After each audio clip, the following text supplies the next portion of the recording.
इश्रह ली सदरी वयस्सिर ली अमरी वहलुल उक़दतम मिन लिसानी यफ़क़हू क़ौली अऊज़ु बिल्लाहि मिनश शैतानिर रजीम बिस्मिल्लाहिर रहमानिर रहीम। अस्सलाम वालेकुम व रहमतुल्लाहि व बरकातुहू। आज मैं आपको हेल्दी एनर्जी बॉल की रेसिपी बताने जा रही हूँ। ये स्नैक के तौर पे खाया जाता है। इसके लिए मैंने लिया है तकरीबन 2 टेबल स्पून पिसा हुआ खोपरा। इसी तरीके से मैंने काजू को क्रश करके रख लिया है और बादाम क्रश करके रख लिए हैं।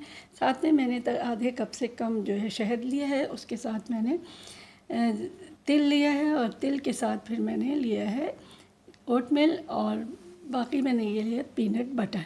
तो आइए चलते हैं, देखते हैं कि हम ये बॉल बग़ैर बेक किए और बग़ैर पकाए हुए किस तरह से बनाते हैं। सबसे पहले हमने इसके अंदर ओटमील डाला,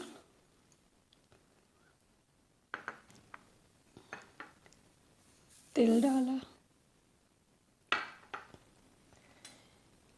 बादाम, काजू, आपकी मर्ज़ी है, आप मूंगफली डाल लें, कुछ डाल लें, और उसके साथ पिसा हुआ खोपरा, फिर हमने जो शहद लिया था इसमें हम शहद मिला देते हैं। आप चाहें तो सादा शहद लें, मैंने ये हनी विद गार्लिक लिया है। इसको इस तरह आप पूरा डाल लें या आधा छोड़ दें और उसके बाद हम इसके अंदर तकरीबन 2 टेबल स्पून इसके अंदर डाल के पीनट बटर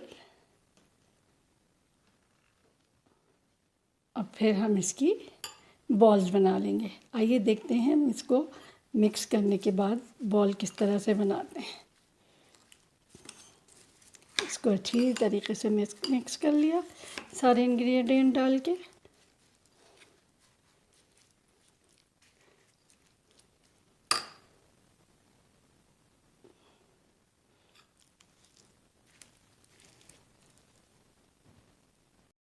ये हमारा अमेज़ा तैयार हो गया।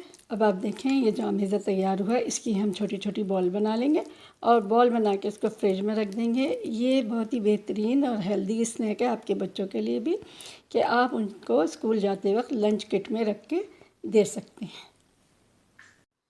हमने बॉल बनाने से पहले इसमें तकरीबन 1 चम्मच ऑयल डाल दिया। 1 चम्मच से ज़्यादा ना हो, बस 1 चम्मच ऑयल डाल दिया। और अब हम इसकी छोटी छोटी बॉल बना लेंगे। हाथ को अच्छी तरह से धो के और अपने हाथ में हल्का सा पानी लगा के और हम छोटी छोटी बॉल बना लेंगे।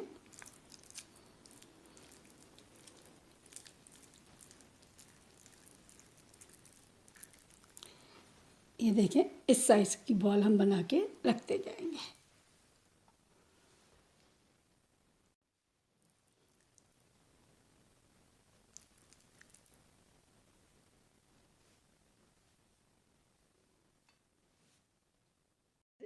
मज़ेदार हेल्दी एनर्जी बॉल तैयार है और इसको अब हम फ्रिज में रख लेंगे आधे घंटे के लिए। आप चाहें तो फ्रीज़र में भी रख लें, कुछ लोग फ्रिज में रखते हैं, कुछ फ्रीज़र में रखते हैं।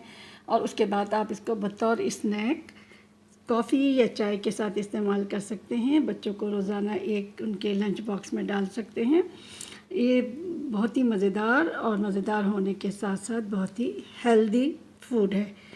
इसके साथ ही आप कराची कुकिंग विद समीना को इस बात के साथ इजाज़त दीजिए कि हुज़ूर सल्लल्लाहु अलैहि वसल्लम सबसे ज़्यादा उम्मत की बख्शिश के लिए रोए हैं। तो हमें चाहिए कि हम सुन्नत नबवी पर अमल करते हुए जो आमाल उन्होंने किए और जिस तरह लोगों के साथ रहम और हमदर्दी का सलूक किया है और जिस तरह अपने अखलाक अच्छे किए हैं, हम भी उसको बनाने की कोशिश करें। इसके साथ ही आप कराची कुकिंग विद समीना को इजाज़त दीजिए। इंशाअल्लाह आइंदा फिर किसी नई रेसिपी के साथ आप इंजॉय करें इन बॉल्स को। अल्लाह हाफ़िज़।